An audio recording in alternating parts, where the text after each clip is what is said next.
Liquor స్కామ్లో వాసుదేవ్ రెడ్డి గారు arrest, CID అదుపులో ఉన్నారు. గనుల స్కామ్లో వెంకటరెడ్డి గారు పరారయ్యారు, దొరికితే అరెస్ట్ అవుతారు. ఫైబర్ నెట్ స్కామ్లో మధుసూదన్ రెడ్డి గారి పాత్ర ఉంది అని అతన్ని ప్రస్తుతానికి హోల్డ్లో పెట్టారు, పోస్టింగ్ ఇవ్వలేదు.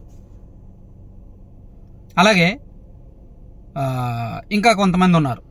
సో అంటే మనం ఒకసారి జాగ్రత్తగా చూసుకుంటే ఈ ఐఏఎస్ అధికారులు కానీ ఐపీఎస్ అధికారులు కానీ రకరకాల విభాగాల్లో పనిచేసిన వాళ్ళలో ఎక్కువ మంది ఒక సామాజిక వర్గానికి చెందిన వాళ్ళు ఉంటున్నారు. నేను ఇక్కడ ఆ సామాజిక వర్గం గురించి నేను ఇక్కడ ఏమి నెగిటివ్గా ఆలోచించట్లా, నెగిటివ్గా మాట్లాడట్లా, కానీ జరిగినది మాత్రమే చెప్తున్నా. ఒకసారి ఆలోచించండి. యాక్చువల్లీ రెడ్ల గురించి మనం చాలా పాజిటివ్గా వింటాం.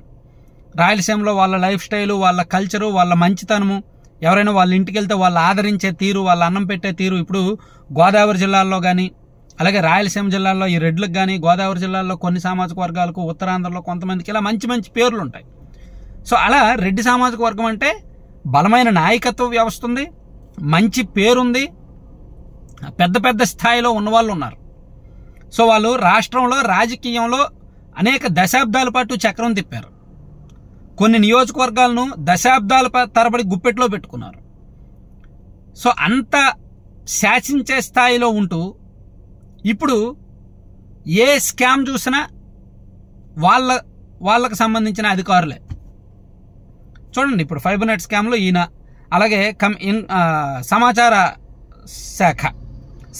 శాఖ అంటే ఇన్ఫర్మేషన్ ఉంటుంది కదా, PR, public relations and information department ఉంది కదా, దానిలో కమిషనర్గా పనిచేసిన విజయ్ కుమార్ రెడ్డి గారు, ఆయన మీద కూడా ఒక ఆరోపణ ఉంది. ఆయన మీద కూడా సిఐడి ఎంక్వైరీ జరిగే అవకాశం ఉంది. సో ఒకవైపు గనుల శాఖ, ఒకవైపు ఫైబర్ గ్రిడ్, ఒకవైపు ఈ లిక్కర్కి సంబంధించి, మరోవైపు సమాచార శాఖ, దీంతోపాటు ఈ ఆడుదాం ఆంధ్ర, ఇలా కీలకమైన శాఖల్లో పనిచేసిన అధికారులు, వీళ్ళందరికీ మించి ఐఏఎస్, సీఎంఓలో ఉన్న కొంతమంది కీలకమైన అధికారులు అందరూ కూడా ఒకే సామాజిక వర్గానికి చెందిన వాళ్ళు. జాగ్రత్తగా ఆలోచించండి. చంద్రబాబు గారు 2014 నుంచి 19 వరకు అధికారంలో ఉన్నప్పుడు ఆయన మీద ఆరోపణలు వచ్చాయి, ఆ ప్రభుత్వం మీద ఆరోపణలు వచ్చాయి, కానీ భిన్నమైన సామాజిక వర్గాల మీద ఆరోపణలు వచ్చాయి. భిన్నమైన సామాజిక వర్గాల వాళ్ళని టార్గెట్ చేశారు. కానీ వైసీపీ అధికారంలో ఉన్న 5 ఏళ్లలో ఏ సామాజిక వర్గం పెత్తనం జరిగింది అని చెప్పడానికి, ఏ సామాజిక వర్గం వాళ్ళు ఎక్కువగా సంపాదించారు అని చెప్పడానికి, ఏ సామాజిక వర్గం వాళ్ళు ఎక్కువగా అవినీతిలో కూరుకుపోయారు అని చెప్పడానికి ఇప్పుడు వస్తున్న ఆరోపణలే మనకి కీలకం. మొత్తం ఒకే సామాజిక వర్గం. పైగా ఐపీఎస్ అధికారుల్లో 16 మందికి పోస్టింగ్ ఇవ్వలేదు కదా, అందులో ఎక్కువ మంది ఈ సామాజిక వర్గం వాళ్ళే.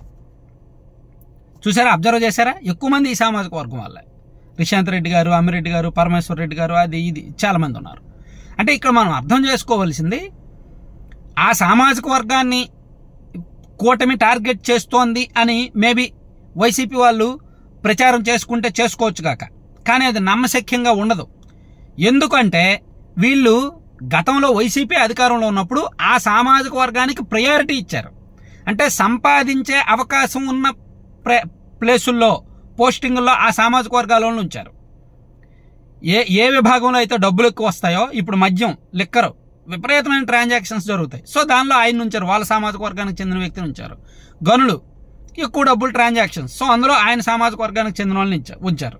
అలా కీలకమైన జిల్లాల్లోనూ, కీలకమైన విభాగాల్లోనూ, కీలకమైన లావాదేవీలు జరిగే చోట సొంత సామాజిక వర్గానికి చెందిన వాళ్ళని ఎక్కువగా పోస్టింగ్లు ఇచ్చారు.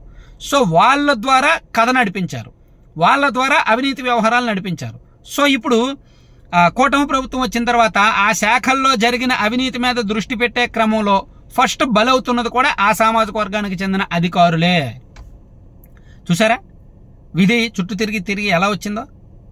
ఒకప్పుడు రాష్ట్ర రాజకీయాన్ని శాసించి, రాయలసీమ రాజకీయాన్ని గుప్పెట్లో పెట్టుకొని తరాలు ఇప్పుడు ఒకరు ఎమ్మెల్యే కానీ, ఎంపీ కానీ, మినిస్టర్ కానీ అయితే తర్వాత వాళ్ళ అబ్బాయి, అలా దశాబ్దాల తరబడి చరిత్ర ఉన్న రాజకీయం చేశారు ఈ సామాజిక వర్గం. వీళ్ళకి అన్ని సామాజిక వర్గాల్లో మిత్రులు ఉన్నారు, అన్ని చోట్ల కూడా పట్టు ఉంది.